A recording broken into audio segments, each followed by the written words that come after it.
En début d'année, déjà, c'est une foire, c'est la foire aux émotions quand ils arrivent. Tout est dans l'accueil, avant tout. Avant de parler de modèle, moi, je parlerai d'accueil. Ça veut dire accepter l'enfant comme il est.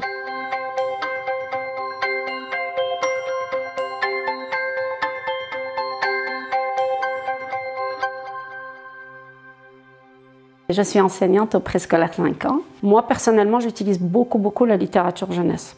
Donc, je lis beaucoup d'albums sur les émotions ou autre chose, parce que quand on lit un album, il y a toujours des personnages, qu'est-ce qu'ils ressentent, comment ils... Donc, il y a toujours matière à parler des émotions. Cette année, j'ai mis en place ce qu'on appelle un petit conseil de coopération. C'est plus difficile chez les petits, mais il y a toujours moyen de l'adapter. Et ça, c'est un lieu et un moment où on parle de ce qui se passe en classe et qu'est-ce qui se passe bien, qu'est-ce qui se passe moins bien, on cherche des solutions. Un enfant qui arrive le matin et qui fait un beau sourire, je vais... C'est vrai que ça paraît un compliment, mais en même temps, c'est une manière de lui dire tu es en train d'exprimer quelque chose. Donc ça va être quel beau sourire, quel soleil ce matin. Et moi-même, je le fais. Je les accueille comme ça, mais moi aussi, en commençant la journée, je le dis.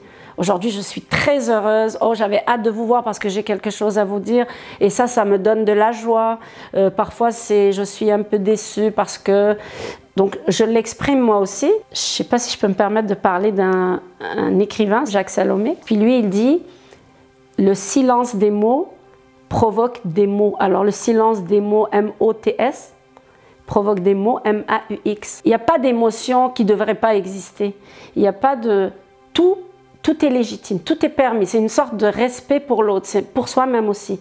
C'est une sorte de liberté. Donc, je pense que dans ma façon d'être avec mes enfants, j'ai toujours été, j'utiliserai le mot authentique pour dire authentique au niveau des émotions. Elles sont là, je les vis. Par contre, moi, je trouve qu'il y a un défi nouveau. Faire la différence entre des vraies émotions et une surcharge de stress. De plus en plus, puis d'année en année, j'ai des enfants qui sont anxieux, stressés, fatigués. Tout ça, c'est dû au mode de vie. Avant, c'était instinctif. Je réagis pour aider à nommer, exprimer l'émotion. Maintenant, je prends un recul tout de suite et je me dis, puis il faut que ce soit vraiment rapide pour dire, est-ce que vraiment c'est une émotion qu'il est en train de vivre ou est-ce qu'il est juste crevé? Il est juste fatigué de cette course, de cette rapidité. Il n'a pas le temps de se poser.